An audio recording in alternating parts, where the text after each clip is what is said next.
Sermon about Romans 9 verse 13 NIV. 13. Just as it is written, Jacob I loved, but Esau I hated. Title: The Sovereignty of God's Love. Text: Romans 9 verse 13. Introduction.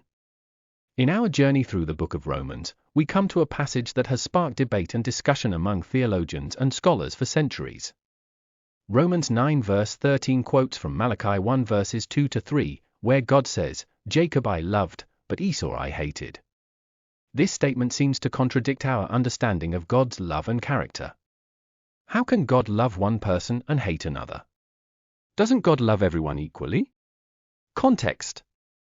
To understand this passage, we need to look at the context. Romans 9 to 11 is a section where Paul is dealing with the question of Israel's rejection of Jesus as the Messiah. He's grappling with the fact that many Jews, including his own family members, have not accepted Jesus as Savior. Paul is searching for answers to this question, and in Romans 9, he delves into the sovereignty of God. The sovereignty of God. Paul quotes from Malachi to show that God's sovereignty is not limited by human expectations or desires. God's love is not based on human merit or achievement. He loved Jacob, not because of anything Jacob did, but simply because he chose to love him. Similarly, God's hatred for Esau is not about condemning him to hell, but about setting him aside for a different purpose. God's sovereignty is not just about salvation, but also about his purposes and plans. He works everything out according to his will, even if we don't understand it. This is hard for us to accept because we want to be in control. We want to earn God's love and favor. But God's love is a gift, not something we can earn. Implications. So what does this mean for us?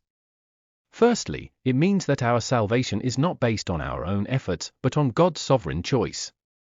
We can't boast about our good works or our decision to follow Jesus. It's all about God's grace. Secondly, it means that we need to trust God's sovereignty in all areas of life. We may not understand why certain things happen, but we can trust that God is working everything out according to his plan. Conclusion. Romans 9 verse 13 challenges us to rethink our understanding of God's love and sovereignty. It's not about us, it's about God and his purposes. Let us surrender to his sovereignty, trusting that he loves us and works everything out for our good. May we rest in his love and grace, knowing that he is in control.